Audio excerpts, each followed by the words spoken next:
క్రీస్తు యొక్క ఉన్నత నామములో పురుషులందరికీ కూడా వందనాలు. ప్రభు యొక్క కృపను బట్టి ఈ కుటుంబంలో గడిచిన 6 వారములు కూడా దేవుడు చక్కగా మేలుకరంగా ఆశీర్వాదకరంగా కొడుకు జరిగించి ఆఖరి వారము 7వ వార ప్రార్థన కొడుకులోనికి మనందరినీ కూడా నడిపించినందుకు ఆయన నామానికి మహిమ కలుగును గాక. హల్లెలూయా. నేను సహోదరు విజయని బట్టి ఇప్పుడు కూడా ప్రభువును స్తుతిస్తాను. దేవుడు ఎన్నడూ కూడా చేయబడిన వాడు. మనం మర్చిపోయినా, మనం చేయి విడిచినా, మనము విడిచిపెట్టి వెళ్ళిపోయినా సరే దేవుడు మట్టుకు మనల్ని ఎప్పుడు కూడా మర్చిపోయేటువంటి వాడు, విడిచిపెట్టేటువంటి వాడు కాదు. దేవునికి స్తోత్రం. ఒక మాట ఉంది, మనం దేవుని నుంచి ఎన్ని వేల కిలోమీటర్ల దూరం వెళ్ళిపోయినా, ఎన్ని సంవత్సరాలు దేవునికి దూరం అయిపోయినా, దేవుని వద్దకు రావడానికి ఒకే ఒక్క అడుగు దూరం అండి. దేవునికి స్తోత్రం. ఒక్క అడుగు వెనక్కి తిరిగితే ఎన్ని సంవత్సరాల దూరమైనా, ఎన్ని కిలోమీటర్ల దూరం దేవునికి ఉన్నా సరే ఒక్క అడుగు వెనక్కి వేసేసరికి దేవుని వైపు తిరిగేటప్పటికి ఆయన మన వెనకాలే కనబడతాడు. దేవునికి స్తోత్రం. హల్లెలూయా. మన దేవుడు మనకంత సమీపంగా ఉండే దేవుడు. ఆయన మన కొరకు ఎప్పుడు కూడా ఎదురు చూసే దేవుడు. మన కొరకు ఆయన ఆశతో, తృష్ణతో కనిపెట్టే దేవుడు ఆయన. దానికి స్తోత్రం కలుగును. కొన్ని మాటలు దేవుని యొక్క లేఖనాల్లో నుంచి మనం చూసుకుందాం. త్వరగానే ముగించడానికి ప్రయత్నం చేస్తాను. కొన్ని మాటలు ఇర్మియా గ్రంథము 15వ అధ్యాయం.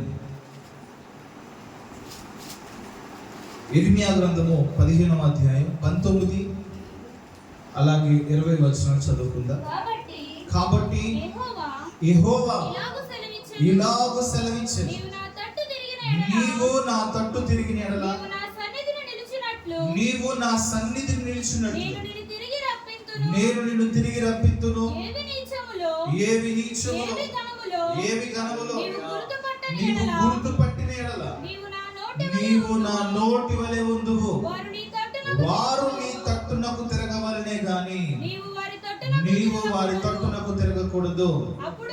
అప్పుడు నిన్ను ఈ ప్రజలను పడగొట్టజాలని ఇత్తడి ప్రాకారముగాను నేను నియమించదను. నేను రక్షించుటకు, నేను విడిపించుటకును నేను నీకు తోడైనందును కనుక వారు నీ మీద యుద్ధం చేయుదురు గాని నిన్ను జయింపకపోదురని యెహోవా సెలవిచ్చుచున్నాడు. దేనికి స్తోత్రం చేద్దాం ఒకసారి. హల్లెలూయా.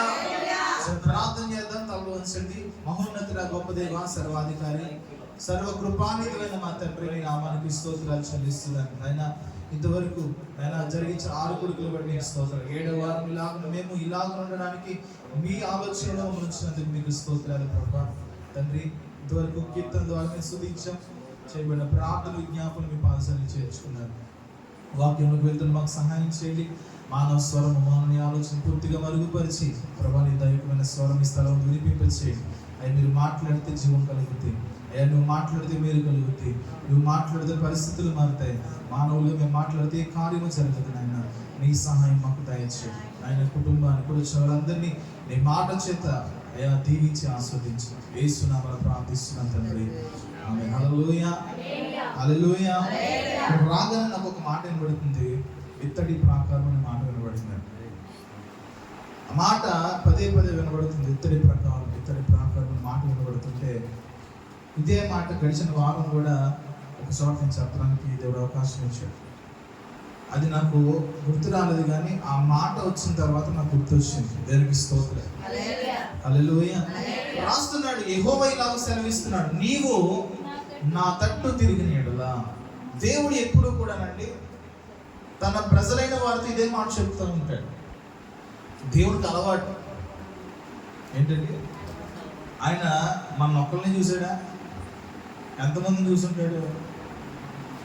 ఏమండి, ఆయన ఆదాం మొదలుకొని ప్రతి మనుషుల్ని కూడా చూస్తున్నాడు. ఆయన దేవునికి స్తోత్రం. దేవునికి తెలియని మనుషులు ఎవరున్నాడా భూమి మీద? పూర్వమే కానీ, ఇప్పుడే కానీ, రాబోయే వారిలో కానీ దేవునికి తెలియనటువంటి మనుషులు ఎవరు ఉన్నారంటారా? ఎవరు కూడా ఉండరు. అంటే సమస్తము కూడా ఎరిగినటువంటి దేవుడు ఆయన. అలాంటి దేవుడు ఏ ఒక్కరిని కూడా విడిచిపెట్టడానికి ఇష్టపడ్డారు. ఏ ఒక్కరు కూడా ఆయన నుంచి తప్పిపోవాలని, ఆయన నుంచి వెడల వెళ్ళిపోవాలని ఆయన ఎప్పుడు కూడా కోరుకునే దేవుడు కాదు. ఎప్పటి నుంచో ఈ మాట కనబడుతూ ఉంటుంది, మీరు నా తట్టు తిరిగినలా. ఇదే మాట కనబడుతుంది. అంటే దేవుడు ఎంత ప్రేమమయుడో చూడండి ఒకసారి, ఆయన ఎంత కృప కలిగిన వాడో చూడండి ఒకసారి. ఆయన కోపించేవాడుగా ఎక్కడ కనిపించట్లా, ఆయన ఈర్ష్య చూపించేవాడిగా కానీ, లేకపోతే ఇంకా వీడు నాకు పనికి రాడు, వీడు నాకు అవసరం లేదు, వీడు నాకు వద్దు అనేటువంటి మనస్తత్వం కలిగిన వాడు కాదు ఆయన. దానికి స్తోత్రం కలిగిన హల్లెలూయా. ఒక మాట చెప్పగలుగుతాను నేను, పాడైపోయినటువంటి పాత్ర అయినా సరే మరలా బాగు చేసి వాడుకునే దేవుడు ఆయన. దానికి స్తోత్రం హల్లెలూయా. లోకంలో ఉన్న వారికి పాడైపోయిన వారు అవసరం లేదు, లోకంలో ఉన్న వారికి తృణీకరించబడిన వారు అవసరం లేదు. లోకంలో ఉన్న వారికి అలా కావాల్సిన టాలెంటెడ్ పర్సన్స్. ఒక ఇంటర్వ్యూకి వెళ్ళినా, ఉద్యోగం కోసం వెళ్ళినా, ఎవరైనా సరే సాధారణమైన వాటిని కూడా తీసుకోరండి. యావరేజ్ స్టూడెంట్ కూడా తీసుకోరు. అబోవ్ యావరేజ్ కూడా అవసరం లేదు. అవునా? ఫెయిల్యూర్ క్యాండిడేట్ ఎవరైనా తీసుకుంటారా? తీసుకోరు. మరి ఎవరు కావాలి లోకంలో అడిగంటే మెరిట్ స్టూడెంట్స్ కావాలి. మరి మన దేవుని ఎవరిని ఎంచుకుంటాడో తెలుసండి, ఎవరు కూడా ఎవరైతే పట్టించుకోరో, ఏ మాత్రం కూడా విలువ లేనటువంటి స్థితిలో ఎవరైతే పక్కన పడేస్తారో అలాంటి వారిని ఆయన పిలుచుకుంటాడు. దేవునికి స్తోత్రం హల్లెలూయా. నా తట్టు తిరిగిన యెడల నీవు నా సన్నిధిలో నిలిచినట్లుగా నేను నిన్ను తిరిగి రప్పిస్తాను. దేవునికి స్తోత్రం. ఒకసారి దేవుని తట్టు తిరిగితేనంట అని వాక్యం చెప్పబడుతుంది ఏంటంటే, ఆయన సన్నిధిలో నిలిచేటట్లుగా ఆయన తిరిగి రప్పించుకుంటాడు. మనందరికీ దేవుడి సన్నిధి అంటే చాలా నిర్లక్ష్యం. దేవుడి సన్నిధి అంటే విలువ ఉండదు. దేవుడి సన్నిధి అంటే ఆ ప్రత్యక్షత అంటే, దేవుని సన్నిధిలో ఉన్నటువంటి శక్తి అంటే ఎవరు అర్థం చేసుకోరు. దేనికన్నా విలువిస్తాం కానీ దేవుని సన్నిధికి మాత్రం మనం విలువ ఇవ్వండి. మరి వాక్యాల్లో స్వయంగా దేవుని స్వరముతో మాట్లాడుతున్న మాట, నీవు నా తట్టు తిరిగితే నేను నా సన్నిధిలో నిలిచేటట్లుగా నేను చేస్తాననే మాట ఎందుకు చెప్పాడు? ఆయన సన్నిధిలో ఆయన కన్ను దృష్టి కనబడుతుంది, ఆయన సన్నిధిలో ఆయన కృప దొరుకుతుంది, ఆయన సన్నిధిలో మరణించిన వారు సైతం కూడా తిరిగి బ్రతికించబడతారు. ఆయన సన్నిధిలో పరిస్థితులు ప్రభు మారుస్తాడు. ఆయన సన్నిధిలో దేవుని ప్రత్యక్షత కనబడుతుంది. అలాంటి సన్నిధిని ఆయనే తిరిగి రప్పిస్తానంటున్నాడు. చాలా చోట్ల చెప్తున్నాడు, కొన్ని చోట్ల కనబడుద్ది, నా సన్నిధిలో నిలిచి భాగ్యమును నీకు నేను అనుగ్రహిస్తానంటున్నాడు. అది చిన్న విషయం కాదు సహోదరుల. దేవుని సన్నిధిని ఎంతో మంది కోల్పోయారు. దేవుని సన్నిధిని ఎంతో మంది నిర్లక్ష్యపరిచారు. దేవుని సన్నిధి ఎంతో మంది విలువ లేనట్లుగా వారు చూసుకుంటున్నారు. వాక్యం ఎరిగినటువంటి ప్రజలుగా మనం ఎలా ఉండాలి అని ప్రశ్న వేసుకుంటే, ఖచ్చితంగా దేవుని సన్నిధి అంటే విలువను ఇచ్చేటువంటి ప్రజలుగానే మనం ఉండాలి. దానికి స్తోత్రం కలుగుతుంది. హల్లెలూయా. దేవుని సన్నిధి వెలిగించేవాడు అంటే దేవునికే వెలిగించేవాడు. పలానా వ్యక్తిదనో లేకపోతే పలానా మనుషులదనో కానీ నువ్వు చూడాల్సింది అది దేవుని ద్వారా ఏర్పాటు చేయబడిన సన్నిధిగా మనం చూడాలి. బైబిల్ గ్రంథంలో రెండు విధాలైన సన్నిధి కనబడుతుంది, అనగా దేవుని మందిరం కనబడుతుంది. ఒకటి ఏంటంటే మనుషుల ద్వారా చేయబడిన మందిరం ఒకటైతే, రెండవది దేవుడు నివాసం ఉండడానికి మనమే ఆయనకు మందిరముగా ఉన్నాము అనే మాట కనబడుతుంది. అపోస్తలుడైన పౌలు అంటారు, మీరు దేవునికి ఆలయమై ఉన్నారని మీరు ఎరుగరా? ఆయన సన్నిధికి నడిపించిన తర్వాత రెండోది జరిగేదో తెలుసా? నిన్నే ఒక మందిరముగా ప్రభు మార్చుకుంటాడు. దేవునికి స్తోత్రం హల్లెలూయా. ఆయన నీలో, ఆయన నీతో నివాసం ఉండడానికి ఇష్టపడుతున్నాడు. ఇక్కడ అంటున్నాడు కిందకు వచ్చేసరికి, ఏవి నీచములో ఏవి ఘనమైనవో నీవు గుర్తుపట్టిన యెడల. ఆగుదాం ఒకసారి. ఎవరికి ఇచ్చాడు ఈ ఆఫర్? ఎవరికి ఇచ్చాడు ఈ ఆఫర్? ఏవి నీచములో ఏవి ఘనములో, ఏవి పరిశుద్ధమైనవో ఏవి అపవిత్రమైనవో, ఏవి మేలుకరమైనవో ఏవి కీడు కలిగించేవో ఇవి నువ్వే గుర్తుపట్టాలి. ఎవరు? జ్ఞానం కలిగిన దేవుని స్తోత్రం చెప్పండి ఒకసారి. అయ్యో నేను తిట్టలేదండి, ఏమడిగా ఉందా లేదా? జ్ఞానం అంటే పెద్ద గొప్పదేం కాదు. మిమ్మల్ని పరీక్షలు పెట్టి ఇప్పుడు ఎగ్జామ్ పాస్ అవ్వండి, ఉద్యోగాలు చేయండి అర్థం. కానీ మంచి ఏదో చెడ్డేదో తెలిసిన జ్ఞానం కలిగిన వాళ్ళు. తెలుసా తెలీదా? స్తోత్రం చెప్పండి ఒకసారి. ఏది మంచో తెలియనటువంటి వారు ఎవరు లేరు, అవునండి. చిన్నపిల్లలు అయితే, ఒక 10 సంవత్సరాల లోపు పిల్లలు అయితే సరైనటువంటి మంచి చెడులు తెలియదు. ఒక చోట రాయబడింది, కుడి ఎడమలు తెలియని ప్రజలు. నిజంగా వాళ్ళకి కుడి ఏదో ఎడమే తెలియదు అంటారా? స్పష్టంగా తెలుసు. తెలియనటువంటి ప్రజలైతే ఎవరు లేవు. కానీ దేవుని వాక్యం చెప్తుంది, నువ్వు ఆయన సన్నిధికి నడిపించబడిన తర్వాత ఏవి నీక్షములో ఏవి గణములో నువ్వు గుర్తుపడితేనంట, దేవుడు ఆయన నోటి వలె మనల్ని మార్చుకుంటాడు. దేవునికి స్తోత్రం. హల్లెలూయా. ఎలా మార్చుకుంటాడు అంటే అర్థం ఏంటి? దేవుని యొక్క స్వరము లేదా దేవుని యొక్క మాట నీ ద్వారా బయలుపరచబడేటట్టుగా ప్రభు మాట్లాడుకుంటాడు. దేవునికి అలాంటి వారు కావాలండి. చెప్పాలంటే సంఘమంతా కూడా అలా మార్చబడిన తప్పులేదు. దేవునికి స్తోత్రం. అయితే దేవుని తట్టును మాత్రమే మనం తిరగాలి. మనం ఏం చేస్తామంటే, మనకి ఎన్ని దిక్కులు ఉన్నాయి చెప్పాలి? ఎన్ని దిక్కులు ఉన్నాయి? 4 దిక్కులకి తిరుగుతూ ఉంటాం. ఏం చేస్తాం? భక్తుడు ఒక మాట అన్నాడు, కొండల తట్టు నా కళ్ళు ఎత్తుచున్నాను. మనం ఏం చేస్తాం? 4 దిక్కులు కళ్ళు ఎత్తుతాం, నాకు సహాయం అందుతాం. మనమైతే స్వభావాలు ఎలా ఉంటాయంటే పరిస్థితులు బట్టి మారిపోతూ ఉంటాయి. మనకి సహాయం కోసం అటు అటు తిరుగుతూ ఉంటాం, 4 దిక్కులు తిరుగుతూ ఉంటాం. కానీ మనకున్న ఒకే ఒక్క దిక్కు యేసు ప్రభువారు. దేవునికి స్తోత్రం. హల్లెలూయా. ఏ దిక్కుకి నువ్వు తిరగాల్సిన అవసరం లేదు. కానీ యేసుక్రీస్తు ప్రభు అనే దిక్కు వైపు నువ్వు తిరిగితే ఆయన ద్వారా మాత్రమే ప్రతిదీ మనం పొందుకోగలుగుతాం. ఆయన అంటున్నాడు, నా నోటి వల్ల నేను మార్చాలని కోరుకుంటున్నాను. మరి అందరం కూడా దేవుని నోరుగా, దేవుని స్వరముగా మార్చబడాలంటే ఖచ్చితంగా మనం ఆయన తట్టు తిరగాలండి. అవసరానికి దేవుని తట్టు తిరగడం కాదు, ఆయన పిలిచినప్పుడు ఆయన తట్టు తిరగాలి. మనం అన్నీ కోల్పోయాక లేదా అన్నీ పాడైపోయాక, పరిస్థితులు చేజారిపోయాక, ఇంకా అన్ని వ్యతిరేకంగా మారిపోయినప్పుడు అప్పుడు ఆఖరిగా మనకు దొరికేటువంటి ఒకే ఒక్క సహాయం తెలుసు, మనకి యేసు ప్రభు. ఆమేన్ కాదు, తిరుగుతున్నాను నేను పొగరట్లు. అన్ని కోల్పోయిన తర్వాత యేసు ప్రభు దగ్గరికి వస్తాం.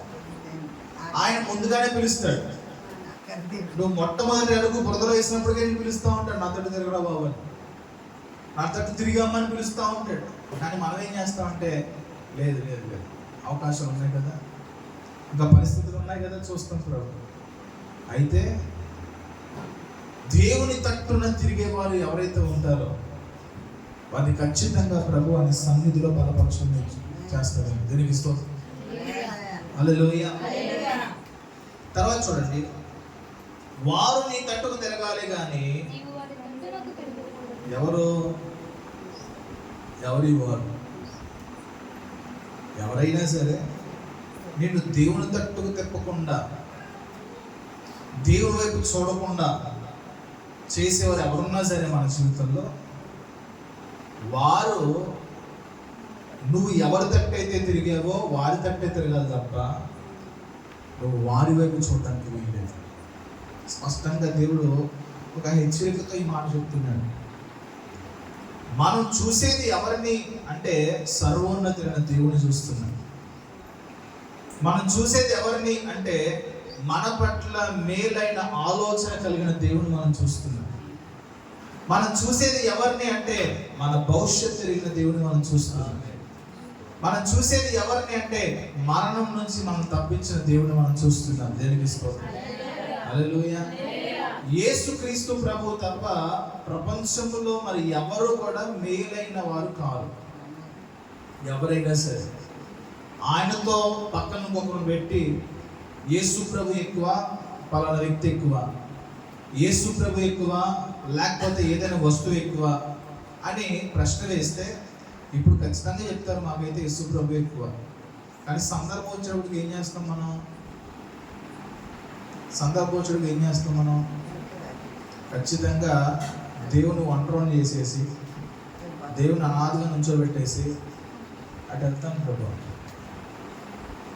కొన్ని రోజులు మరి వాళ్ళు ఒంటరాళ్ళు కదా ప్రభు, వాళ్ళకి నేను తప్ప ఎవరున్నాను ప్రభు, నేనే కదా ప్రభు సహాయం చేయాల్సింది అన్నట్టుగా, అంటే నువ్వేదో దేవుడు ప్రవర్తించే ప్రయత్నం చేస్తాం.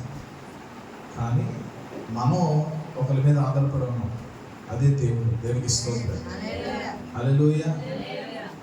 మన జీవితంలో దేవుడు తప్ప మరెవరు కూడా ఉండకూడదు. దేవుడి ద్వారా మాత్రమే మనము ఈ స్థితిలో నిలబడి ఉన్నామనే విషయాన్ని మనం గుర్తించగలగాలి. దేవునికి స్తోత్రం. కిందంటున్నాడు 20వ వచనంలో, అప్పుడు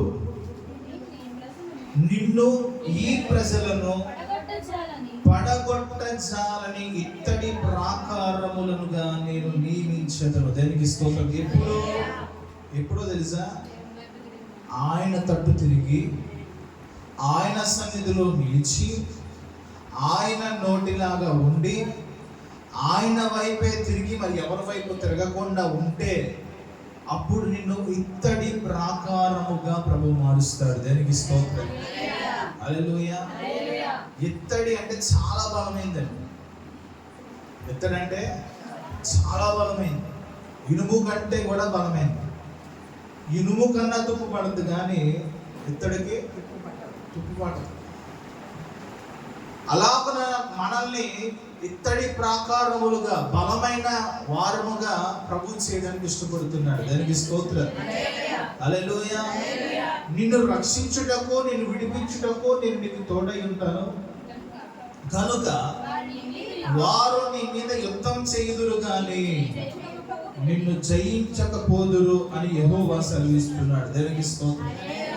ఎప్పుడైతే నువ్వు దేవుని తట్టు తిరిగి దేవుని వైపు ఉండి దేవుని పక్షముగా నిలబడతావో ప్రతి ఒక్కరికి శత్రువులు ఉన్నారండి. శత్రువులు లేనివారు ఎవరున్నారు? నాకు అసలు శత్రువులు లేరన్నా చేతులు ఎత్తున్నారు. మరి అప్పుడే ఈ వయసులో శత్రువులు ఏంటి? శత్రువులు ఉన్నారా లేదా? ఉన్నారంటో బాధ, లేరంటో బాధ. మాతో వచ్చిన బాధ మీకు అదే తెలుసుకుంటాం. పెద్ద శత్రువులు ఎవరంటే మేమే మీకు ఎవరండి? సేవకులే. మా ఊర్లో నేను, మీ ఊర్లో నేను పాస్టర్ గారు తెలుస్తాను అని అంతేనా? ఎవరి సంఘానికి ఆ సేవకులే పెద్ద శత్రువు. కానీ వాక్యం చెప్తుంది, నువ్వైనా నేనైనా ఎవరైనా సరే ఆయన దగ్గర, ఆయన తట్టు, ఆయన పక్షంగా ఉంటే నిన్ను ఎవరు కూడా కదల్చలేరు. దేవునికి స్తోత్రం, హల్లెలూయా. నీ పక్షముగా యుద్ధం చేసే దేవుడు ఆయనే. నీతో యుద్ధం చేయడానికి చాలా మంది వస్తారు, కానీ వారెవరో కూడా నీ ముందు నిలవలేరు. ఆమె చెప్తాం ఒకసారి. అలా పక్కన చెప్పండి, మీ పక్కన వాళ్ళు చెప్పండి, నీ ముందు ఎవరో నిలవలేరు. ఎప్పుడు? ఎప్పుడండి? ఎప్పుడండి? ఆయన తట్టు. ఇది ప్రధానం, ఇది ప్రధానమైన మాట. ఆయన తట్టు తిరగకుండా లోకం తట్టు తిరిగి నువ్వు వెళ్ళి ముందు కూర్చుని దావీదు గొలియాతును కొట్టినట్టు కొడదాకి వెళ్ళామంటే ఒక ఉదువు తిన్నట్టు ఎగిరిపోతుంది, అంతే. వెళ్ళేది ఇశ్రాయేల్ ప్రజలకు అలాగే కొంచెం టోటల్ ఎక్కువైపోయి అంతకుముందు ఎరుగో గోడలు కూల్చేసింది మేవే అనుకున్నారంటాడు. ఏమనుకున్నారు? ఎరుగో మీద యుద్ధం చేసినప్పుడు విజయం ఇచ్చింది ఎవరు? దేవుడు. కానీ ఎరుకో గోడలు కూల్చేసిన వాళ్ళకి మాకు ఈ హాయి పట్టణం అది గొప్ప అనుకుని విర్రవీక్కుంటే వెళ్తానంటే తరిమి కొట్టారంటాడు. ఏం చేశారు? మొక్కలు తరిమినట్టు తరిమారు. అప్పుడు వాళ్ళు వెళ్ళి మరలా దేవుని విచారించడం ప్రారంభించారు. దేవునికి స్తోత్రం, హల్లెలూయా. నీ బలమో, నీ శక్తితో, నీ జ్ఞానమో యుద్ధం గెలవలా, దేవుని సహాయం వల్ల మాత్రమే మనం గెలుస్తున్నాం. దేవునికి స్తోత్రం, హల్లెలూయా. ఒక అడుగు ముందుకేస్తున్నావంటే దేవుని కృప నీకు తోడు ఉండాలి. ఒక అడుగు నువ్వు నిలబడగలుగుతున్నావంటే దేవుని కృప నీకు తోడుగా ఉండాలి. ఒక్క క్షణమైన ఆయన మనల్ని విడిచిపెడితే మనం ఏమైపోతామో మనకు తెలియదు.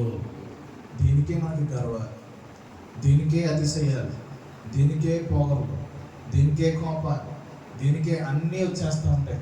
ఒక్కసారి ఆయనకి వెళ్ళాడు అనుకోండి, ఇంకేముండవు మనం. కాబట్టి ఆయన తట్టు మనం తిరిగినప్పుడు, యెషయా ఒక మాట ఉంది, తీయాల్సిన అవసరం చెప్పేస్తాను, సమయం ఎక్కువ లేదు కాబట్టి. యెషయా గ్రంథంలో ఒక మాట చెప్పబడింది తెలుసా? వినయము గల వారి యొద్దను దీన మనస్సు గల వారి యొద్దను నేను నివాసము చేస్తాను అంటున్నాడు. ఎక్కడ ఉంటాడంట? వినయము తెలుసా? ఎప్పుడైనా ఈ పదం కొత్తగా జరుగుతుందా? సంఘంలో ఎలాంటి కొత్తగా వినబడతాయి పదాలు. వినయము గలవారి వద్ద దీన మనస్సు గలవారి వద్ద నేను నివాసం చేస్తాను. ఎప్పుడైనా చూడండి, ప్రశాంతంగా ఉన్న ప్రాంతంలో ఎవరైనా కూర్చుంటారు, అవునా కదా? అవునా? చిరాకు ఉంటే ఉంటారా? మీరు ఉంటారా? పోయి బయట గోలగోలగా ఉందనుకోండి, ఏం చేస్తారు? ఇంట్లోకి వెళ్ళిపోయి తలుపేసేసి పడుకుంటారు. ప్రశాంతత కోసం ఇక్కడ కూడా ప్రశాంతత లేరు బాబు అని అనుకుంటారు. మరి దేవుడు మన దగ్గర ఉండాలంటే అవే కావాలి. ఆయన చూస్తాడు. మన దగ్గర వినయం దొరకకపోయినా, కాబట్టి దీన మనస్సు దొరకకపోయినా అసలు అతను నివాసం చేయడం దానికి స్తోత్రం. ముఖ్యంగా సంఘముగా ఉన్నటువంటి మనము, సంఘంలో చేర్చబడిన మన జీవితాల్లో ఆయన ఇద్దరు నివాసం చేయడానికి, లేదా ఆయన మన దగ్గర నివాసం చేయడానికి ఈ 2 లక్షణాలు మనలో ఉండాలి. దానికి స్తోత్రం చేద్దాం. హల్లెలూయా. ఒక మాట తీయండి, ఆదికాండము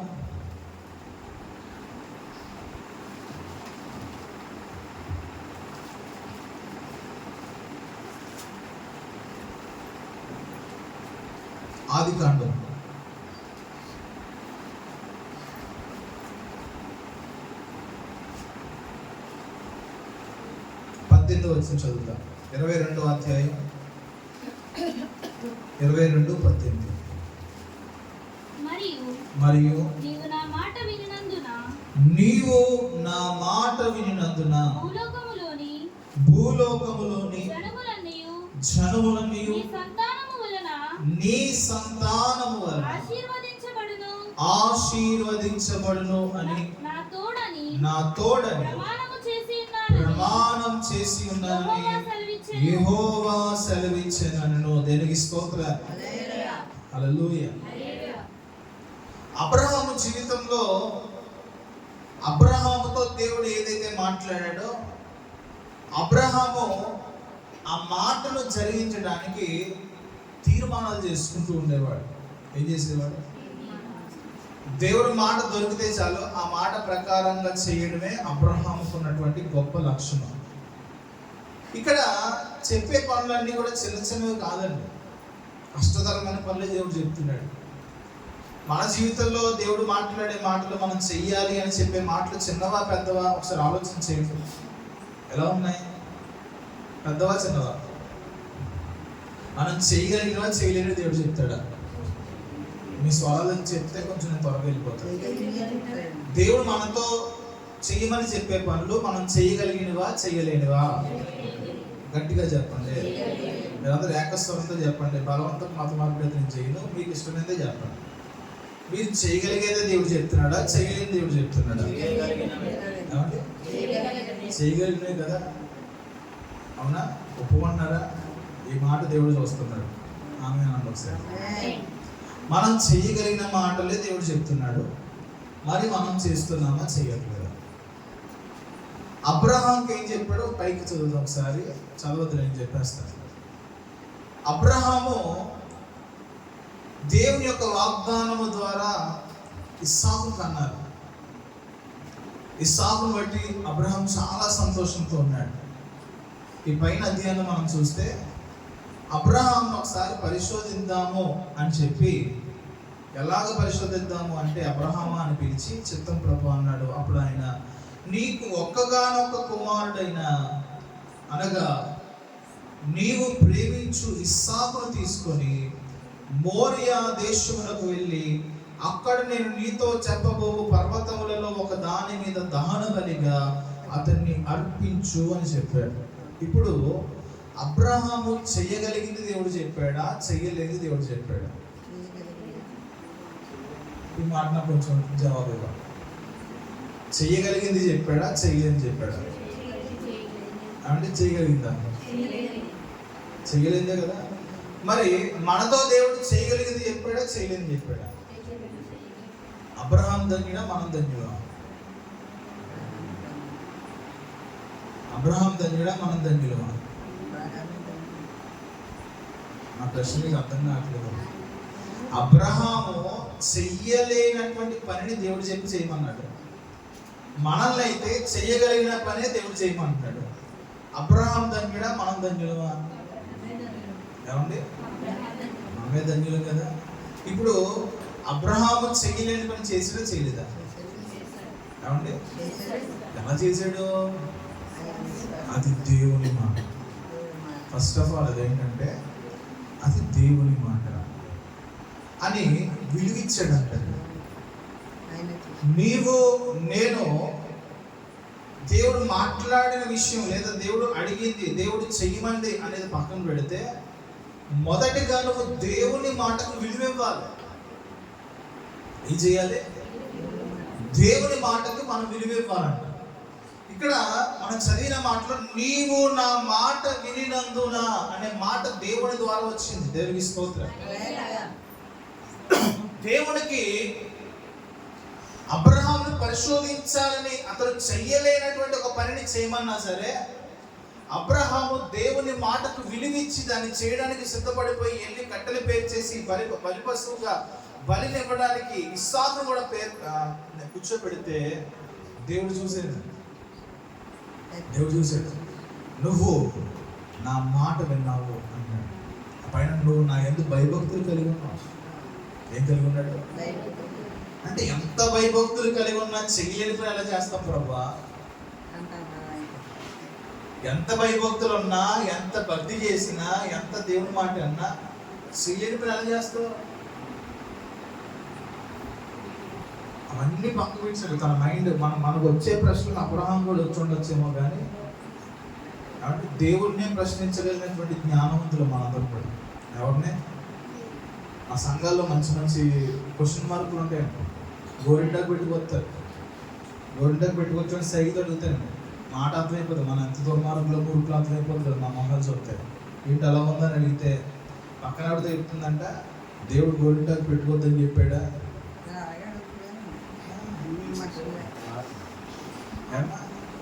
గోరింటాకు తప్పేంటి? ఒక దుష్టురాలు చాలు మొత్తం సంఘం జరగబడ్డానికి. ఏమండి, ఒక దుష్టురాలు చాలు మొత్తం జరగబడ్డారు. ఏమన్నా అడిగితే ఏమంటారు? సలహా. అంత వేడి వస్తువులు ఆడదనమాట. నేను అంత వేడి చేసేస్తే అంత వేడి వస్తుంది ఇంకేం లేవు.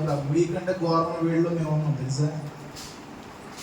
మా వెంటలు వస్తే మేము ఎంత వేడిలో ఉన్నామో తెలుస్తుంది మీకు. తెలుస్తుంది. అవన్నీ ఏంటంటే సాకులు అన్నమాట.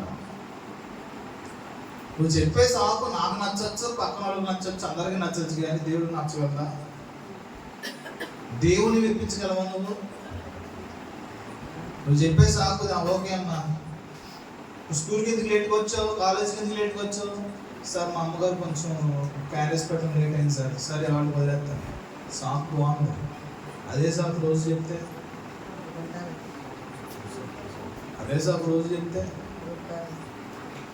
రీజన్ బాగుండాలండి. చెప్పే రీజన్ బాగుండాలి. నువ్వు చెప్పేది మనం మనం చెయ్యగలిగిందే మనం చేయలేకపోతుంటే ఇంకా దేవుని సన్నిధిలో దేవుని వాక్కుగా లేదా దేవుని యొక్క పనిముట్టుగా ఎలా వాడుకోగలుగుతాడు? వాడి మాట విన్న చిన్న విషయంలో నమ్మకంగా ఉంటే పెద్ద వాటిలో నీ పని అప్పగిస్తాడు ప్రభు. దానికి స్తోత్రం. హల్లెలూయా. ఇప్పుడు వంట చేయాలన్నా, భోజనాలు వడ్డించాలన్నా ఎన్ని పాత్రలు కావాలి?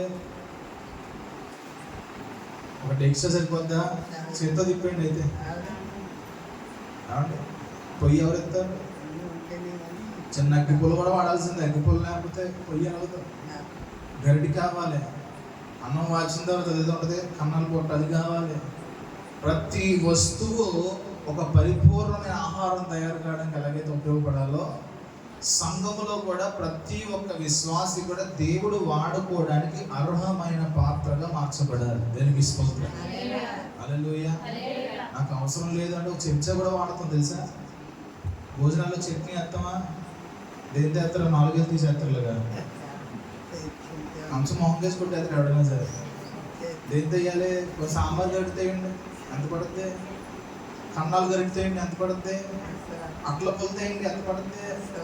దేనికి వాడేది? ఇప్పుడు సాంబార్లో కొంతమంది అట్ల పొలు పెడతారండి. వాళ్ళు ఏమనాలి? సాంబార్లో అట్ల పొల్లు వేసుకో అంటారు. తెల్లారిపోతే తెల్లారి వేసుకోవడమే కదా సాంబార్. దేనికి వాడే దానికి వాడాలి కదా. అలాగే నిన్ను దేవుడు ప్రేమించి లోకంలో నుంచి రక్షించుకుని దేవుని సన్నిధిలో ఏర్పాటు చేసుకుని ప్రభువు పాత్రగా నేను వాడుకోవడానికి అనిపించుకున్నాడు. ఒకటి అడగాలి, ప్రభు నేను ఎందుకు పిలుచుకున్నాను, ఎందుకు రక్షించుకున్నావు అడిగితే నిన్ను అప్పుడు మొదలు పెడతాడండి. దానికి స్తోత్రం. హల్లెలూయా. ఇదే బాగుంది. ఎప్పుడో పాటల టైంలో ఆఖరి పాటకు వస్తాను. ప్రతి ఒక్కరు ఒకటే ఆలోచన, ఆఖరి పాటకు నేనే వెళ్తాను అనుకుంటాను. ఎప్పుడు పాడతారు ఏమండి? ప్రతి ఒక్కరు కూడా ఇప్పుడు లాస్ట్ సాంగ్ అయ్యో ముందుగా చెప్పారు రాక్స్ పాడేదని. ఇంకా ఆవిడ వస్తుంది, ఇప్పుడు కొంచెం ఫీలింగ్స్ ఎక్కువ, ఇవ్వకపోతే ఎడుతుంది. ఏం చేస్తాం? పాట ఇవ్వాలి. ఈ వారం వీడు ఫీల్ అయింది, ఇంకో వారం ఇంకోవాడు ఫీల్ అవుద్ది. ఇక్కడే సరిపోతుంది టైం. పని చేసే విషయంలో ఫీల్ అవ్వం, కానీ ఇలాంటి పనికిమాల వాటిల్లో ఫీల్ అవుతూ ఉంటున్నాం.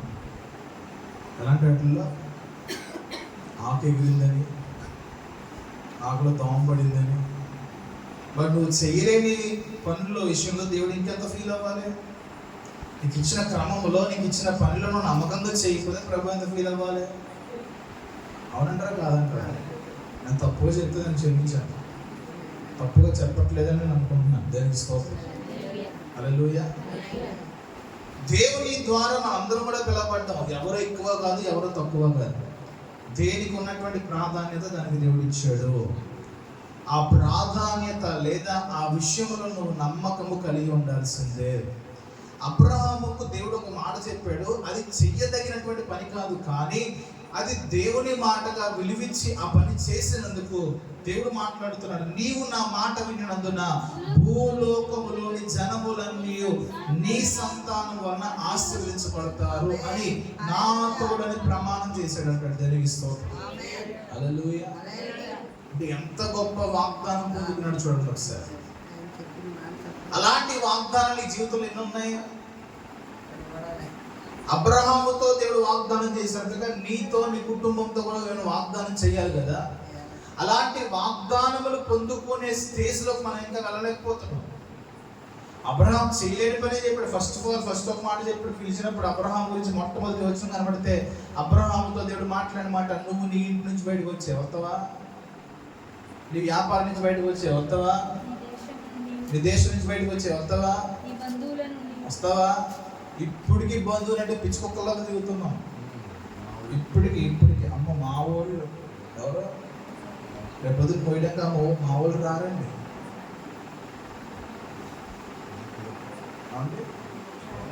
మీరు నమ్మరు, నేను మా బంధువులు వదిలేసి చాలా కాలం అయింది. మా ఊళ్ళో అనేది చాలా లేదు. దేనికి స్తోత్రం. మా ఊళ్ళో ఎవరు తెలుసా? మీరే సంఘం కదంటే. కానీ మీరు చెప్పగలరా సేవకుని మా ఊళ్ళని? అస్సలు చెప్పరు. సమస్య అస్సలు చెప్పరు. మా ఊళ్ళని పదం రాదు మీ దగ్గర. మేము ఒకటే మొత్తం వదిలేసుకుని, బంధాలు వదిలేసుకుని, బంధువులు వదిలేసుకుని అక్కడ ఫంక్షన్ కూడా వెళ్ళాం మేము. మీరైతే చర్చి మానేసిన వల్ల ఫంక్షన్కి వెళ్ళిపోవాలి. ఎందుకు? మా వాళ్ళు ఫీల్ అవుతారండి. నువ్వు వెళ్తా 500 ఖమ్మం తెలుసా విషయం నీకు? అలాగపోతే తెలియట్లా మీకు. దేవుని కంటే కూడా లోకానికి చిన్న చిన్న విషయాలు మీ దృష్టిలో, కానీ అనుభవం ద్వారా మీరు నడిపించబడుతూ మాకు అర్థమయ్యేది ఏంటంటే అది కొన్నిసార్లు గొప్ప పాపంగా కనబడుతూ ఉంటుంది. నువ్వు నీ దేవుని నిర్లక్ష్యపరుస్తున్నావు. మా బంధువులు ఖచ్చితంగా ఒక ఫిక్స్ అయిపోయారు. నా 7 సంవత్సరాల పరిచర్యకాలంలో వాళ్ళు ఫిక్స్ అయినారు తెలుసా. ఆదివారం ఫంక్షన్ నువ్వు రావు కదా, ఏదో మాట వరుస చెప్పేది అంటారు. నేను దేవుని స్తోత్రం చెప్తాను. వాళ్ళు ఏం చెప్పిన సాక్ష్యం, ఆదివారం ఎలాగో పెట్టినా నువ్వు రావు కదరా, కానీ ఏం చేయాలి? మాట వరుసగా కొంచెం వంకర ఎక్కువగా మాకు పిలవక నేను ఎక్కడికి వెళ్తాం అన్నట్టు అంటాం కదా. అందుకు పోనీ అలెగ్గానే మాట్లాడా, డాడీ గారిని మాట్లాడా, ఎవరో రారు. ఆ రోజు దేవుని పని. మాకు 7కి 5 అవుద్ది, మా కోసం మీరు ఉంటారా? అక్కడి నుంచి వచ్చేటికి 7 అవుద్ది, మా కోసం మీరు ఉంటారా? ఆదివారం మాకు ఇంటికి మొత్తం 12 అయ్యేటప్పటికి రాజమండ్రి రావాలంటే ఒకవేళ 7 అవుతుంది మాకు చెప్పాలంటే దేవుని స్తోత్రం. హల్లెలూయా. ఇదే సమాధానం కొన్ని వందల సార్లు చెప్పాడు కానీ అర్థమైపోయింది. ఇంకా ఆదివారం ఫంక్షన్ పెట్టుకున్న వాళ్ళకి అన్యులకి ఏంటంటే ఆదివారం ఖాళీ కాబట్టి ఆదివారం సెలవులో పెడతారు. మనకేంటి ఆదివారం దేవుని ఆరాధించే సమయం అది. అవునా? ఇప్పుడు వారం అంతా దేవుని ఆరాధన చేశారు అక్కడ అనుకో, నేను ఆవిడ ఆపుతారా? మధ్యలో రాంగా మనం ఆదివారం కూడా అది కూడా లేట్గా వచ్చే రకాలు మనం ఇచ్చే సమయాన్ని కూడా నువ్వు దొంగలించేస్తావు దేవుని దగ్గర. ఇంకా నువ్వు ఎలాగో దేవుని దగ్గర ఆశీర్వదించబడతావు. ఒక విషయాన్ని గుర్తుపెట్టుకోండి, మేము మా మటుకు ధైర్యంగా చెప్పగలుగుతాం. ఐసీఐ కానీ మేము కానీ పాస్టర్ గారు కానీ మేము ఖచ్చితంగా చెప్పగలుగుతాం. మేము విశ్వాసులుగా ఉన్న సమయం కంటే ముందుగా వెళ్ళినటువంటి పరిస్థితుల్లోనే మా దేవుడు మమ్మల్ని నడిపించాడు. దానికి హల్లెలూయా. సమయం తర్వాత వచ్చిన దాఖలేదు ఎప్పుడు కనబడలా. దేవుని ద్వారా నడిపించబడిన దినాలు వచ్చినప్పటికీ మాకు ఖచ్చితంగా పరిచర్యలు కూడా చేసింది. పరిచర్య ఈయనైతే 7-8 కిలోమీటర్లు నామూరు నుంచి ఇచ్చి రాజమండ్రి చర్చి తుడిచి తడిగుడ్డ పెట్టి తివాచీలు పెద్ద పెద్ద తివాచీలు వేసి మరలా వెళ్ళి అరగంటలో రెడీ అయ్యి వాళ్ళ ఇంట్లో వాళ్ళందరినీ ఆ బండి మీద, ఆటోలో ఉంటుంది ఆ బండి, 10 మంది ఎక్కువ ఆ బండి మీద, అతను నా ఆవరణ సరిపెట్టేది ఆ బండి మీద. దేవుని స్తోత్రం. ఇప్పటికే మనం మార్చాడు దాన్ని విడుదల దొరికింది. కానీ మరి ఇప్పుడు అక్కడి నుంచి వస్తున్నాడా? మీకంటే ముందు వస్తున్నాడా లేటుగా వస్తున్నాడా? నావరం నుంచి. ఇప్పుడు 8 కిలోమీటర్లు ఆశీర్వాదం పొందాడు. అప్పుడైతే ఏడేనప్పుడు అప్పుడు 9 కిలోమీటర్లు, ఇప్పుడు ఆశీర్వాదం పొంది 20 కిలోమీటర్లు వస్తున్నాడు. మరి దేవుని పెరుగుద్ది కదా.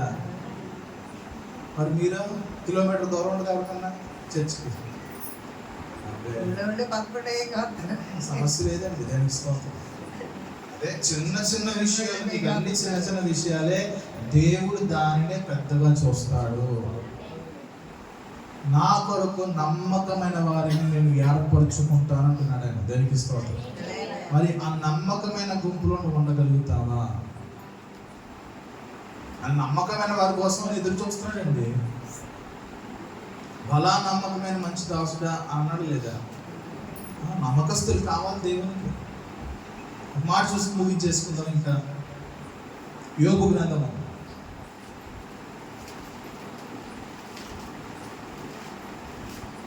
22వ అధ్యాయం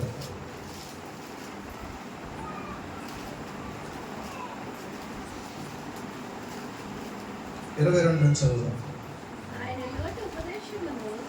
ఆయన నోటి ఉపదేశమును అవలంబించు, ఆయన మాటలను నీ హృదయంలో ఉంచుకొని. ఏం చేయాలంటే దేవుని మాట నోటి ఉపదేశాలు అవలంబించడం అంటే అర్థం ఏంటంటే చెయ్యాలి. నువ్వు ఖచ్చితంగా వినడం మట్టుకు వింటాం. ఈ మాట కూడా ఉంది బైబిల్లో. వారు వినుట మట్టుకు విందురు కానీ వారు ఏ కార్యంలో దేవుని కోసం చేయరు. మనం కూడా ఏం వింటామో చక్కగా. నేను బుర్రకథలు చెప్తా ఉంటే మీరు ఏం చేస్తారు? చక్కగా వింటారు బుర్రకథలు. చిన్నప్పుడు బుర్రకథలు వింటారు. కొంచెం మొత్తం తాగడే తొప్పటే సాపా తెచ్చుకుని అక్కడే పడుకుని కాలు వేసి చూసేవారు. ఇప్పుడు లేవు. అలా వింటారు కొంతమంది. చక్కగా జోలపాట కొంటుంది కొంతమంది. అయ్యగారు అయితే గట్టిగారు చేస్తారు, నేను అవ్వలేం కానీ అని ఎంత ఇచ్చినా జోలపాట కొంటుంది కొంతమందికి. చక్కగా కొరకాడతో కొడుకుంటూ ఉంటారు. వాక్యంలో చెప్తుంది నువ్వు ఆయన మాటను అవలంబించు. చెయ్యాలి ఖచ్చితంగా. నువ్వు చేయకపోతే నేను ఉపయోగమే ఉంది. నువ్వు చేయనప్పుడు దేవుడు మాట్లాడి చెప్పి ఇంక నీతో మాట్లాడడం మానేస్తాడు. ఎందుకంటే నువ్వు చేయట్లా. చెవిటోడు ముందు శంఖతో ఉపయోగం ఉందండి. మనం అవ్వడానికి వీల్లేదు. సహోదరులు ఖచ్చితంగా ఆయన మాటను అవలంబించాలి. తర్వాత ఆయన మాటలను ఎక్కడ ఉంచుకోవాలంట? హృదయంలో. క్రైస్తవుల ఇంట్లో గోడల మీద ఉంటుంది తప్ప దేవుని వాక్యం హృదయంలో ఉండవు. మొదటి కీర్తన గ్రంథంలో నువ్వు కూర్చున్నప్పుడు లేచినప్పుడు వాటిని ధ్యానించాలి అంటున్నాడు. ఎక్కడ ధ్యానిస్తావు నువ్వు? ఇంటి నిండా వాక్యాలు పెట్టుకుంటాం మేము అందరం. పొద్దుటే లేచి ఏ గోడ మీద ఏ వాక్యం ఉందో చెప్పగలుగుతారా? ఏ గదిలో ఏ వాక్యం ఉందో చెప్పగలుగుతారా? మళ్ళీ తెచ్చుకున్నాయండి కూడా మనకు ఆశీర్వాదానికి సంబంధించిన మాటలే.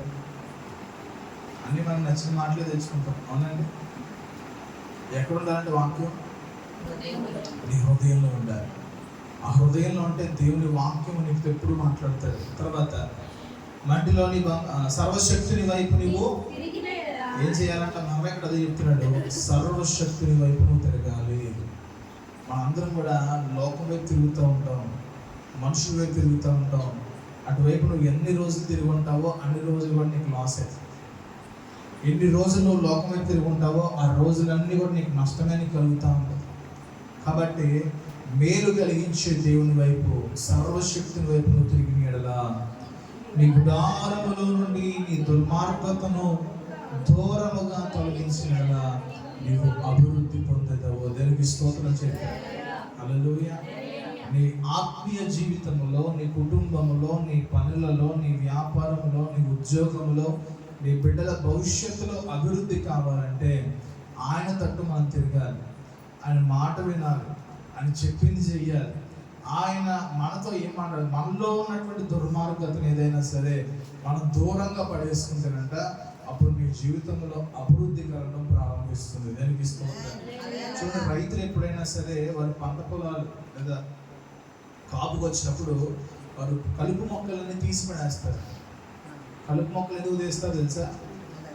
ఆ మట్టిలో ఉన్న సారం అంతా కూడా కలుపు మొక్కలు తీసుకుని అసలైన పంటను లేదా అసలైన ఫలాలు ఇచ్చే చెట్టు ఫలించడం మానేస్తుంది. మన కుటుంబంలో దేవుడు వేసినటువంటి ఆశీర్వాదపు విత్తనాలు ఫలించకుండా కొన్ని గురుగులు మనలో పడిపోతూ ఉంటాయి. కలుపు మొక్కలు ఎవరన్నా వేస్తారా? ప్రత్యేకంగా కలుపు మొక్కలు కొని తెచ్చి నాటే వాళ్ళు ఎవరన్నా ఉన్నారా? ఏమండి, కొని నీళ్ళు పెడతారా? మందు పెడతారా? బలం కోసం ఎరువేస్తారా? మరి ఏమవుతుంది?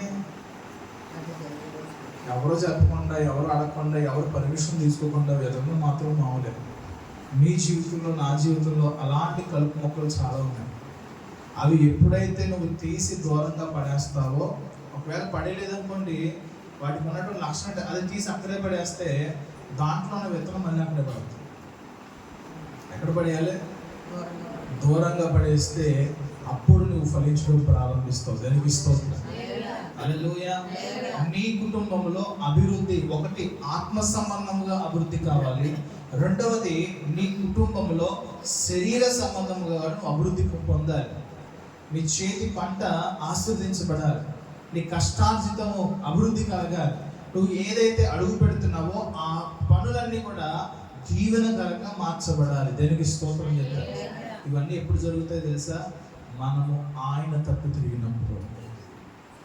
ఇస్సాకు దేవుని తట్టు తిరిగి ఉన్నాడు కాబట్టి ఇస్సాకు శత్రువులు ఎన్ని వ్యతిరేకమైన కార్యాలు ఇస్సాకు జీవితంలో చేసిన ఇస్సాకును ఫలింప చేయకుండా ఎవడో కూడా ఆపలేకపోయాడండి. దేనికి స్తోత్రం. ఒక విత్తనం వేస్తే 1000 అంతల ఫలము, 100, 100 అంతల ఫలములు పొందేవాడంటే. బావులు తగ్గుతుంటే నీరు అలా వచ్చేదంటే. ఎందుకో తెలుసా? దేవుని తట్టు తిరిగి ఉన్నాడు ఇస్సాకు. సహోదరులారా, మన జీవితంలో మనం దేవుని తట్టు తిరిగి ఉంటే ఎక్కడ ఏ విరోధమైన పరిస్థితులు నీ జీవితంలో ఎక్కడ తలెత్తలేవు. ఒకవేళ తలెత్తినా సరే దాని మీద నీదే విజయం తప్ప దాన్ని కాదు. దానికి స్తోత్రం. హల్లెలూయా. దేవుని వాక్యం సెలవిస్తుంది, మీరు నా తట్టు తిరిగినారు. ఈ పక్కన వాళ్ళు చెప్పండి, ఎవరి తట్టు తిరుగుతాం? చెప్పాలి ఒకసారి. ఎట్లే అయిపోయింది, ముగించేసి. ఎవరి తట్టు తిరగాలి? దేవుని తట్టు తిరగాలి. మనం ఇప్పుడు ఎక్కడ ఎవరు తింటున్నాం అంటారు? మరి అది నీకే తెలుసు. ఒకవేళ దేవుని తట్టు కాక మరి ఏ తట్టు ఉన్నా సరే, ఎవరి వైపు ఉన్నా సరే, దేవుని వైపు తిరగడానికి ఒకే ఒక్క అడుగు. లేచిన వాళ్ళు ఒకసారి ఒకే ఒక్క అడుగు ఆయన వైపు రావడానికి, ఒకే ఒక్క అడుగు దేవుని వైపు తిరగడానికి. ఆ ఒక్క అడుగులోనే నీ జీవితంలో ఆశీర్వాదం దాగుంది. ఆ ఒక్క అడుగులోనే నీ బ్రతుకులో దీవెనకరమైన పరిస్థితులు దాగున్నాయి. ఆ ఒక్క అడుగులోనే దేవుడు చేయబోయే మేలంతా దాగుంది. ఆ ఒక్క అడుగులోనే నీ కోసం దాచి ఉంచినటువంటి మేలంతా కనబడుతుంది. ప్రతి ఒక్కరు చిన్న ప్రార్థన చేద్దాం. ప్రభా, అయ్యా నీ తట్టు మేము తిరుగుతున్నాను, నీ వైపు మేము తిరుగుతున్నాము. ఇంతవరకు మాకు ఇష్టం వచ్చిన రీతిగా మేము తిరిగి ఉన్నామేమో, ఇంతవరకు మాకు నచ్చినట్లుగా మేము తిరిగి ఉన్నామేమో. అయ్యా మమ్మల్ని తట్టు తిరగమని అడిగినప్పుడు తిరిగే వారుగా మేము ఉంటే, అయ్యా ఇత్తడి ప్రాకారములుగా నువ్వు మారుస్తాను, నీ నోటి వలె మమ్మల్ని మారుస్తానన్నా, ఫలించే పరిస్థితిలో మమ్మల్ని పెడతానన్నా, అయ్యా ఆశీర్వాదపు స్థితిలో పెడతానన్నా, అభివృద్ధి కలిగిన పరిస్థితులు మమ్మల్ని పెడతానన్నావు ప్రభా. అయ్యా నీ తట్టునే తిరిగి నీ వైపు తిరుగుతున్నాం అయ్యా, నీ వైపు తిరుగుతున్నామయ్యా. అయ్యా మేము నీ వైపు మాత్రమే తిరిగి మనస్సు కలిగి ఉండకు సహాయం. నీవు తప్ప మాకెవరున్నారు అయ్యా? నీవు తప్ప మేలు కరమైన వారు ఎవరున్నారు? ప్రార్థన చేద్దాం సార్. చిన్న ప్రార్థన ఎవరు పట్టుకోవచ్చు, చిన్న ప్రార్థన ఎవరు పట్టుకోవచ్చు. ఇదిగో ఆయన పిలుస్తున్నారు, నా తట్టు చూడండి, నా తట్టు తిరిగి. ఇదిగో నీ జీవితంలో మేలు కలగాలంటే దేవుని తట్టు తిరిగి, నీ పరిస్థితులు మార్చబడాలంటే దేవుని తట్టు తిరుగు, నీ శత్రువుల మీద విజయం పొందాలంటే ఆయన తట్టు తిరుగు. ఆయన తట్టును మాత్రమే నువ్వు తిరగాలి. స్తోత్రం, స్తోత్రం.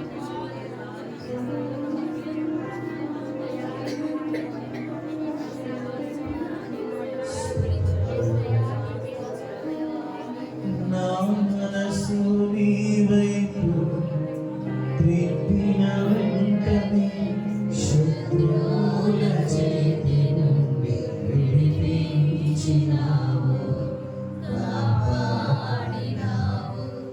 నా మనసు నీ వైపు త్రిప్పిన వెంటనే శత్రువుల చేతి నుండి విడిపించినావు, కాపాడినావు. స్తుతిపాత్రుడా, స్తోత్రార్హుడా, స్తుతులందుకో పూజార్హుడా, స్తుతిపాత్రుడా. ఆకాశమందు నీవు తప్ప నాకెవరున్నారు నా ప్రభువే. ఆకాశమందు నీవు తప్ప నాకెవరున్నారు నా ప్రభువే. ఆకాశమందు నీవు తప్ప నాకెవరున్నారు నా ప్రభువే. స్తుతిపాత్రుడా, స్తోత్రార్హుడా, స్తుతులందుకో పూజార్హుడా, స్తుతిపాత్రుడా. అమ్మా, అయ్యా, ప్రభు వాక్యం ఇలా బోధిస్తుంది. మీరు ఇప్పటికే నీ మనసు మార్చుకొని తిరిగి రాగలిగితే నా సన్నిధిని స్థిరపరుస్తాను. ఇదిగో ఏవి నీచమో ఏవి మేలనివో వివేచించగలిగి నీ నయందుకు పరిగెత్తి రాగలిగితే ఇదిగో నీ పట్ల నా నిబంధన స్థిరపరుస్తాను. నా నిబంధనను భ్రష్టపరచకుండా నా మాటను ఆలకించి రాగలిగితే ఎవరు పడగొట్టదన్న తిట్టడి ప్రాకారముగా, ఓ బలమైన ప్రాకారముగా నేను నిలబెట్టబోతున్నాను. ప్రభు నీతో మాట్లాడుతున్నాను. చేయదగిన విషయములే ప్రభు మనతో చెప్తున్నారు, కానీ చేయలేనటువంటి విషయాలు ప్రభు చెప్పి మనం బాధపరచట్లేదే. సహోదరి సహోదరులారా, హృదయ కాటిని విడిచిపెట్టు, వ్యర్థమైన ఆలోచన విడిచిపెట్టు, నీ జీవితంలో ఇన్ని వెంటాడుతూ పాడు చేస్తున్నారని విడిచిపెట్టి ఇప్పటికైనా ప్రభు ఎడల మార్చగలిగి మనసు పెట్టుకుని, దేవా నీ కొరకు ఇలా బ్రతికుతానయ్యా, నీవే నాకు క్షేమాధారం, నీవే నాకు నెమ్మది, నీవే నాకు ఎత్తైన ప్రాకారము, నా జీవితపు వైశాల్యమును మార్చేవాడు నీవే. నీ 1000 కిలోమీటర్ల దూరంగా కదా తిరుగుదామని ఆలోచన వచ్చి తిరిగి వెంటనే నా పక్క నిలబడుతున్నవాడు ఆయన. ఎంత గొప్ప దేవుడు! నేను అడగమునిపై రాత్రులు తీరుస్తున్న గొప్ప దేవుడు అయ్యా. నేను ప్రేమించగమునిపై నా కొరకు ప్రారంభించిన దేవుడు అయ్యా. నీకు స్తోత్రం, స్తోత్రం. అలాగే చేతులు పైకి చాపి స్తోత్రం. ఇంత గొప్ప దేవుడు దొరికినది, ఇంత గొప్ప దేవుడు మనకు దొరికినందుకు స్తోత్రం చెప్పండి. చేతులు పైకి చాపాలి. హల్లెలూయా, హల్లెలూయా, హల్లెలూయా.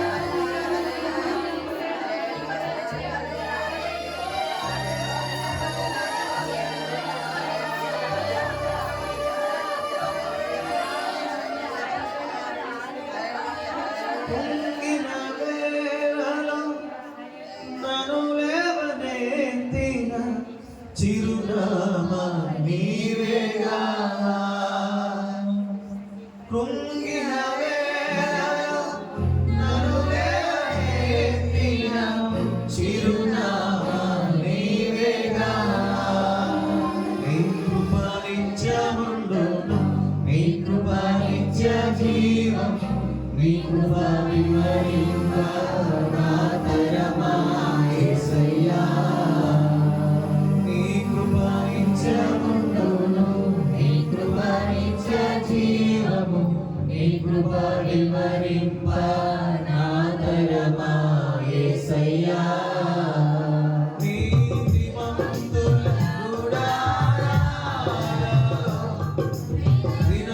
వినబడుచున్నది రక్షణ సంగీత సునాదము.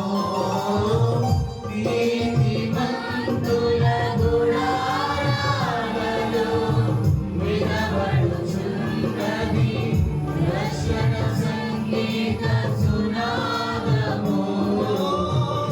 రాజమార్గములో నడుచున్న రారాజు నీవేనా. రాజమార్గములో నడుచున్న రారాజు నీవేనా. ప్రతికూలమైన పరిస్థితులన్నీ కనుమరుగై నీవు ఆయన వైపు వెళ్ళగలిగితే ప్రతికూలమైన పరిస్థితులను మార్చగలరు. అద్భుతాలు కలుగు చేయబోతున్నారు. ప్రతికూలమైన పరిస్థితులన్నీ కనుమరుగై పోయేది. నీ కృప నిత్యముండును, నీ కృప నిత్య జీవము, నీ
పరిశుద్ధుడా మహోన్నతుడా కృపగల దేవా సర్వాధికారి నామముకే వందనాలు స్తోత్రాలు చెల్లిస్తాం.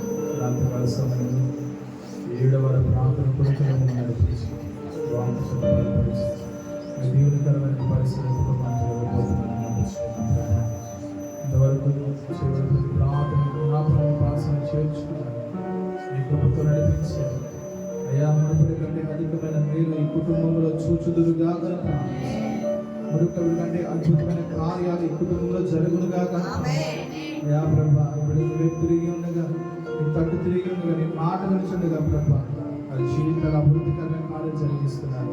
ఇప్పటి వరకు ఏవైతే వ్యతిరేకమైన కార్యాలు జరిగినాయో వాటికి మించిన మేలైన కార్యములు కుటుంబంలో కలుగునుగా వారు ఊహించినటువంటి అద్భుతాలు వారి జీవితంలో వారు చూచుదరుగా తలపెట్టిన ప్రతి పని కూడా ఆశీర్వాదకరమైన మార్గంలో నడిపించబడినగా ఈ కృపతో దయించి బలపరిచి దీనికి ఆశీర్వదించి యేసునామములో ప్రార్థిస్తున్నాను. దయతో కూర్చోండి. ముగింపులోకి మనం వచ్చాము. ఈ సమయంలో అది గృహస్థులు వచ్చి సాక్ష్యం బాగా చేస్తున్నాం, మనం చేస్తున్నాం.